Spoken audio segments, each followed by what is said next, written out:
அனைவருக்கும் வணக்கம். கும்பராசிக்காரர்களுக்கு 12 ஆண்டுகளுக்கு ஒரு முறை குறிஞ்சி மலர் எப்படி மலர்கிறதோ அதே போன்று மிக வலுவாக சுகஸ்தானத்தில் குரு நுழைகிறாருங்க. 12 ஆண்டுகளுக்கு பிறகு இதன் காரணமாக குரு பயிற்சியில் இவை நடந்தே தீரும் என்று சொல்லக்கூடிய நிகழ்வுகளாக எவையெல்லாம் அமைந்துள்ளன என்பதை சற்று விரிவாக பார்க்கலாம். குரு மிக வலுவாக தைரியஸ்தானத்தில் இருந்து சுகஸ்தானத்தில் நுழைந்திருப்பது நிச்சயமாக சனி, ராகு, கேது போன்ற கிரகநிலைகளின் அமைப்பு சாதகமற்ற ஒரு நிலையில் இருக்கும்போது குருவினுடைய இந்த மாறுதல் நம்பிக்கையும் தைரியமும் துணிச்சலும் கொடுக்கக்கூடிய ஒரு அற்புதமான மாறுதலாக நிச்சயமாக கும்பராசிக்காரர்களுக்கு அமைகிறது. 12 ஆண்டுகளுக்கு பிறகு மிகப்பெரிய மாற்றத்தை சந்திப்பதற்கான யோகம் உருவாகி உள்ளது என்பதை தெளிவாகவும் துல்லியமாகவும் குரு உறுதிப்படுத்துகிறாருங்க. எனவேதான் குதூகலமும் கொண்டாட்டமும் நிறைந்த ஒரு குரு பயிற்சியாக அமைவதற்கான வாய்ப்பு உண்டு. கும்பராசிக்காரர்களுக்கு 12 ஆண்டுகளுக்கு ஒருமுறை குறிஞ்சி மலர் மலர்வது போல் 12 ஆண்டுகளுக்கு ஒருமுறை தன்னுடைய முழு சுற்றை நிவர்த்தி செய்யக்கூடிய குரு தனது பகை கிரகமான ரிஷபராசியில் சுக்கிரனின் ஆட்சி வீடான ரிஷபராசியில் சஞ்சரிக்க போகிறாருங்க.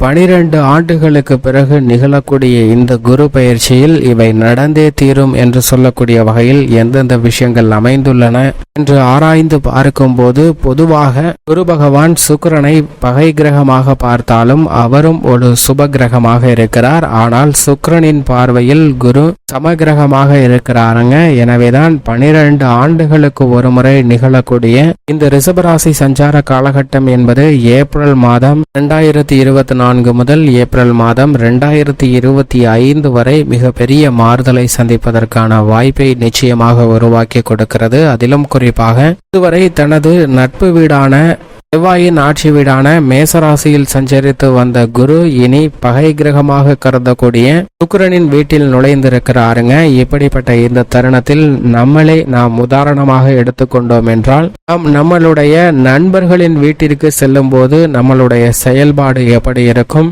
என்றால் அங்கு ஏதாவது ஒரு அசாதாரண சூழ்நிலையோ சிரமமோ ஏற்பட்டாலும் கூட அவற்றை நமது நண்பன் அவற்றிலிருந்து நம்மளை விடுவித்து நல்லதை செய்வான் என்ற ஒரு நம்பிக்கையில் ஒரு துணிச்சலில் மிகவும் கேஷுவலாக சாதாரணமாக நடந்து கொள்வோம். ஆனால் அதே சமயம் நாம் ஒருவரை பகைவராக பார்க்கும் போது அவருடைய வீட்டிற்கு செல்லும் போது இவனால் ஆபத்து ஏதாவது வந்துவிடுமா என ஒவ்வொரு நொடியும் அதீத கவனத்துடனும் விழிப்புணர்வுடனும் 8 திசைகளையும் பார்த்து கொண்டிருப்போம். ஏதேனும் ஆபத்து வந்துவிட்டால் அவற்றை எப்படி எதிர்கொள்வது என்று 8த்துக்கும் சிரமம் வந்தாலும் அவற்றை சமாளிக்கக்கூடிய அளவிற்கு தயார் நிலையில் நாம் இருப்போங்க. இதுபோன்ற ஒரு அமைப்பில்தான் இப்போது சுக்கிரனின் ஆட்சி வீட்டிற்குள் குரு நுழைகிறார். முழு சுபகிரகமான குரு தனது பகை கிரகத்தின் வீட்டிற்குள் நுழைந்திருக்கக்கூடிய இந்த தருணத்துல அனைத்து விதமான பணிகளிலும் நாம் விழிப்புணர்வுடன் செயல்படுவதற்கான வாய்ப்பையும் யோகத்தையும் நிச்சயமாக ஏற்படுத்தி கொடுக்கிறார். என்றால் மிக அற்புதமாக 12 ஆண்டுகளுக்கு பிறகு மீண்டும் ரிஷபராசியில் சுகாதிபதியாக சுகங்களை அள்ளித்தரக்கூடிய சுக்கிரனின் ஆட்சி வீட்டில் நுழைந்திருக்கக்கூடிய குருவால் அபரிவிதமான மாற்றம் ஏற்பட போகிறது. மட்டுமல்லாது இதில் மிக முக்கியமாக கவனிக்க வேண்டிய ஒரு விஷயம் என்னவென்றால் நாம் ஒருவரை பகைவராக பார்த்துவிட்டு அவருடைய வீட்டிற்கு செல்லும் போது ஏதாவது ஆபத்து வந்துவிடுமா என்ற விழிப்புணர்வுடன் இருக்கும் போது இந்த பகைவர் நம்மளை நட்பாகவோ அல்லது சமகிரகமாகவோ பார்க்கும் போது நமக்கு எந்த ஆபத்தையும் தீங்கையும் ஏற்படுத்தி விட மாட்டாருங்க. அது போன்றுதான் குரு சுக்கிரனை பகை கிரகமாக பார்த்தாலும் கூட சுக்கிரன் குருவை சமகிரகமாக பார்க்கிறார். எனவேதான் குரு சுக்கிரனின் ஆட்சி வீடான ரிஷபராசிக்குள் 12 ஆண்டுகளுக்கு பிறகு நுழைந்தாலும் கூட இந்த தருணத்தில் நல்லதொரு மாற்றத்தையும் முன்னேற்றத்தையும் மிக சிறப்பாக ஏற்படுத்தி கொடுக்கிறாருங்க. இதில் எந்த விதமான சந்தேகமும் வேண்டாம் என்பதை தெளிவாக உறுதிப்படுத்துகிறார். அது மட்டுமல்லாது செயல் முட்டாள்தனமாக இருந்தாலும் அதிலும் நல்ல வாய்ப்பு உண்டு என்பதில் சந்தேகமே இல்லை என்பதை குரு உறுதிப்படுத்துகிறாருங்க. ஏனென்றால் பகை வீடு என்று தெரிந்ததற்கு பிறகு ஏன் அங்கு செல்கிறீர்கள், அதை தவிர்த்து விடலாமே என்ற கேள்வி நமது மனதில் எழலாம். அதற்கு உதாரணமாக ஒரு பெரிய செல்வந்தன் ஒருவன் இருக்கிறான். அவன் தன்னுடைய கைகளில் 2 கைகளிலுமே சில பரிசு பொருட்களை வைத்திருக்கிறான். அதில் ஒரு கையில் சில ரூபாய், அதாவது சில ஆயிரக்கணக்கில் ரூபாயை வைத்திருக்கிறான். மற்றொரு கையில் பல லட்சம் மதிப்புள்ள தங்கத்தை வைத்திருக்கிறான். இப்போது 2 தேர்வையும் மற்றொரு நபரிடம் காட்டுகிறான். மற்றொரு நபரிடம் காட்டி இதில் உனக்கு எது வேண்டுமோ அதை எடுத்துக்கொள் என்று சொல்ல, இந்த நபர் 2 தேர்வையும் பார்த்துவிட்டு பெற்றுக்கொண்டு செல்லக்கூடிய பரிசானது சில 1000 ரூபாய்களை மட்டும் இந்த இடத்திலிருந்து அவன் பெற்று செல்கிறான். இதை பார்த்த மற்றொரு நபர் அவனிடம் கேட்கிறார்.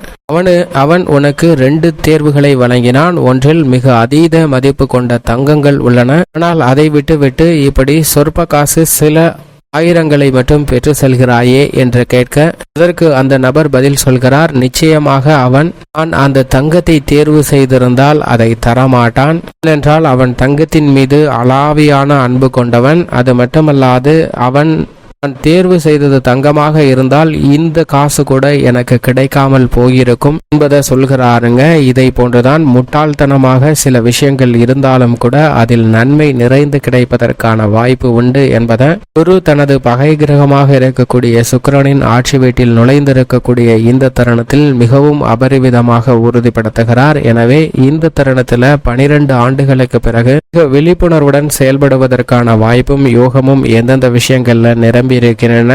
குறிஞ்சிப்பூ 12 ஆண்டுகளுக்கு பிறகு பூர்ப்பது போல் அது பகை கிரகத்தின் ஆட்சி வீட்டிற்குள் நுழைந்திருக்கக்கூடிய குரு எப்படி விழிப்புணர்வுடன் செயல்பட போகிறாரோ அதே போன்று நாமும் நம்மளுடைய வாழ்வில் விழிப்புணர்வுடன் செயல்படுவோம். சில விஷயம் முட்டாள்தனமாக இருந்தாலும் அதில் கிடைக்கக்கூடிய நன்மை என்ன என்பதை பார்த்து செயல்படும் போது அபரிவிதமான மாற்றம் உண்டு. ஆனால் அதே சமயம் குரு நவகிரகங்களிலே செல்வ செழிப்பை நேர்வழியில் கொடுக்கக்கூடிய ஒரு அற்புதமான கிரகமாக பார்க்கிறார். சனி, ராகு, கேது, சுக்கிரன் போன்ற கிரகநிலைகள் திடீர் அதிர்ஷ்ட யோகத்தை கொடுத்தாலும் கூட, செல்வ செழிப்பு அதிகரித்தாலும் கூட அதில் சில குறுக்கான வழிகள் இருக்கலாம். ஆனால் குரு கொடுக்கக்கூடிய செல்வம் என்பது நேர்வழியான செல்வம், முன்னேற்றம் படிப்படியாக நிலைத்திருக்கக்கூடிய செல்வமாக அமையும். எனவேதான் நவகிரகங்களிலே மிக முக்கியமானவராக குரு இருக்கிறார். அது மட்டுமல்லாது குருவின் பார்வையில் சூரியன், சந்திரன், செவ்வாய் போன்ற கிரகநிலைகள் நட்பு கிரகங்களாக பார்க்கப்படுகின்றன. சனி, ராகு, கேது போன்ற கிரகநிலைகளை குரு சமகிரகமாக பார்க்கிறாருங்க. தனது பகை கிரகமாக புதனையும் சுக்கிரனையும் குரு பார்க்கிறார். ஆனால் இதில் மிக முக்கியமாக கவனிக்க வேண்டிய ஒன்று என்னவென்று பார்த்தால், புதனும் சுக்கிரனும் குருவை சமகிரகமாக பார்க்கின்றன. நவ கிரகங்கள்ல எந்த ஒரு கிரகமுமே குருவை பகை கிரகமாக பார்க்கவில்லை என்பதுதான் மிக சிறப்பான ஒன்றாக பார்க்கப்படுகிறது. எனவேதான் வானியலின் அரசன் என்றும் கோள்களின் தலைவன் என்றும் குரு அழைக்கப்படுகிறாருங்க. குரு மிக வலுவாக இந்த இடத்தில் அமர்ந்தாலும் நல்ல பலனை நிச்சயமாக ஏற்படுத்தி கொடுப்பார். அவருடைய சஞ்சார அமைப்பின் காரணமாக சில நன்மைகள் கிடைப்பதில் தாமதம் ஏற்படலாமே தவிர பாதிப்பு இல்லை என்பதை தெளிவாக உறுதிப்படுத்துகிறாருங்க. ஏனென்றால் குரு 2, 4, 5, 7, 9 மற்றும் 11 ஆகிய இடங்கள்ல அபரிவிதமான வளர்ச்சியை கொடுப்பாருங்க. ஜென்மத்தில் மட்டும் சின்ன சின்ன தடைகள் இருக்கலாம். மற்ற இடங்களாக இருக்கக்கூடிய 3, 6, 8, 10, 12ல சின்ன சின்ன சிரமங்கள் இருந்தாலும் அவருடைய சுப பார்வையின் காரணமாக நன்மை நிறைந்து கிடைப்பதற்கான வாய்ப்பும் யோகமும் அபரிவிதமாக உண்டு. கடகராசி அவரது உச்ச வீடாகவும், மகர ராசி அவரது நீச்ச வீடாகவும், தனுசு மற்றும் மீனம் ஆட்சி வீடாகவும் பார்க்கப்படுகிறது. இப்படி பல விஷயங்கள்ல தன்னுடைய அதிகாரத்தை செலுத்தக்கூடிய குரு மனித வாழ்வில் மிகப்பெரிய அளவில் அனைத்து விதமான பணிகளிலும் தன்னுடைய அதிகாரத்தை செலுத்துகிறார். குடும்பம், உத்தியோகம், தொழில், கலைத்துறை, அரசியல் என அனைத்திலும் மாற்றத்தை ஏற்படுத்தி கொடுக்கக்கூடிய சக்தி வாய்ந்தவராக இருப்பவர் குரு மட்டும்தான். இப்படி குருவினுடைய அமைப்பு இருக்க கும்பராசிக்காரர்களை பொறுத்த வரைக்கும் தனாதிபதியும் லாபாதிபதியுமாக இருக்கிறாருங்க குரு. அதாவது 2ஆம் இடத்தின் 11ஆம் இடத்தின் அதிபதியாக இருக்கக்கூடிய குரு மிக வலுவாக சகாயஸ்தானத்திலிருந்து சுகஸ்தானத்தில் நுழைந்திருக்கக்கூடிய இந்த தருணம் அனைத்து விதமான பணிகளிலும் நன்மையும் முன்னேற்றமும் தெளிவும் பிறக்கக்கூடிய இனிமையான தருணமாக பார்க்கப்படுகிறது. குருவின் சுப பார்வை 8, 10, 12 ஆகிய இடங்களில் கிடைப்பது நிச்சயமாக கும்பராசிக்காரர்களுக்கு மற்ற கிரகங்களால் ஏற்படக்கூடிய தோஷங்களையும் விலக்கி குரு ஒருவரே தனித்து நின்று கும்பராசிக்காரர்களுக்கு நிறைந்த நன்மையை கொடுக்கக்கூடிய வலுவான அமைப்பிற்கு 12 ஆண்டுகளுக்கு பிறகு மிகவும் அற்புதமாக சுகஸ்தானத்தில் சஞ்சரிக்க போகிறாருங்க. எனவே இல்லத்தில் பல்வேறு வகையான தோஷங்கள், அஷ்டம பாதிப்புகள் அனைத்தும் விலகும். சுப நிகழ்வுகள் திட்டமிட்டதை விட மிக சிறப்பாக நடைபெறும். செலவு அதிகரித்தாலும் கூட சுப விரயங்களாக இருக்கும். புதிய முதலீடுகள், நிலம், வீடு, வீட்டுமனை வாங்கக்கூடிய யோகம் உண்டு.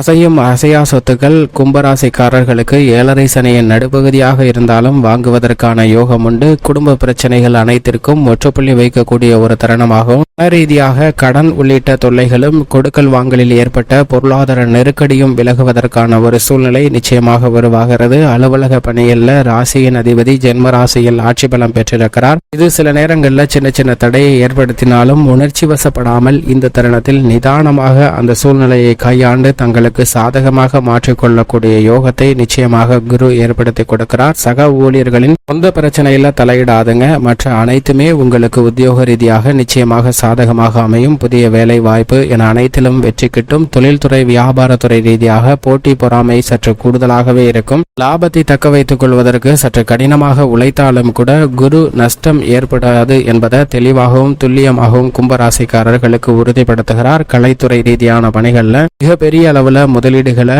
இணைந்து இறங்கலாங்க. ஜென்மசனியின் ஆதிக்கம் இருந்தாலும் கூட குரு சுக்கிரன் போன்ற 2 கிரகநிலைகளும் மிக வலுவாக சஞ்சரிப்பதால் கலைத்துறை ரீதியான பணிகளில் மிக அசூர வளர்ச்சி பெறுவதற்கான யோகம் உண்டு. அரசியல் சார்ந்த பணிகள்ல திட்டமிட்டதை விட நல்ல வளர்ச்சி நிச்சயமாக கிடைக்குங்க. மிக முக்கிய முடிவுகளை எடுக்க வேண்டிய ஒரு இனிமையான தருணமாக அமைய போகிறது. எதிர்கொள்ளக்கூடிய தேர்தலில் வெற்றி வாய்ப்பை பெறுவதற்கான யோகத்தையும் நிச்சயமாக குருவே உருவாக்கி கொடுக்கிறார் என்பதில் சந்தேகமே இல்லை. மாணவர்களின் கல்வியில் நல்ல முன்னேற்றம் உண்டு. சக மாணவர்களுடன் சற்று விழிப்புணர்வுடன் இருக்க வேண்டும். விவசாயத்துறையின் அதிபதியாக இருக்கக்கூடிய செவ்வாய் சாதகமாக இருக்கிறார். குருவும் சாதகமாக மாறியிருப்பதால் விவசாயம் சார்ந்த பணிகள்ல எந்தவிதமான குறைவும் ஏற்படாது. அரசாங்க சலுகைகள் எதிர்பார்த்தபடி சிறப்பாக கிடைக்கும். இதுவரை சந்தித்த ஏமாற்றங்கள்ல நிச்சயமாக மாற்றம் உண்டு. கால்நடை வளர்ப்பில் நல்ல முன்னேற்றம் உண்டு. பெண்மணிகளை பொறுத்த வரைக்கும் குரு சுகஸ்தானத்தில் நுழைந்திருப்பது நிச்சயமாக மிக சிறப்பான மாறுதலாகவும் வரவேற்கத்தக்க ஒன்றாகவும் பார்க்கப்படுகிறது. எனவே பல சிரமங்கள் விலகி நல்ல முன்னேற்றம் நிச்சயமாக பெண்மணிகளுடைய வாழ்வில் நிறைந்து கிடைக்கும். மேலும் இந்த தருணத்தை கும்பராசிக்காரர்கள் மிக சிறந்த மகிழ்ச்சிகரமான தருணமாக மாற்றிக்கொள்வதற்கு நிச்சயமாக குரு பயிற்சி துவங்கி முதல் 12 வார வியாழக்கிழமை விரதமிருந்து அருகாமையில் உள்ள குரு பகவான் ஆலயம் சென்று தீபமேற்றி வழிபாடு செய்யுங்கள். நிச்சயமாக கும்பராசிக்காரர்களுடைய எதிர்பார்ப்பு பூர்த்தியாகும். நல்ல பலன்கள் நிறைந்து கிடைக்கும்.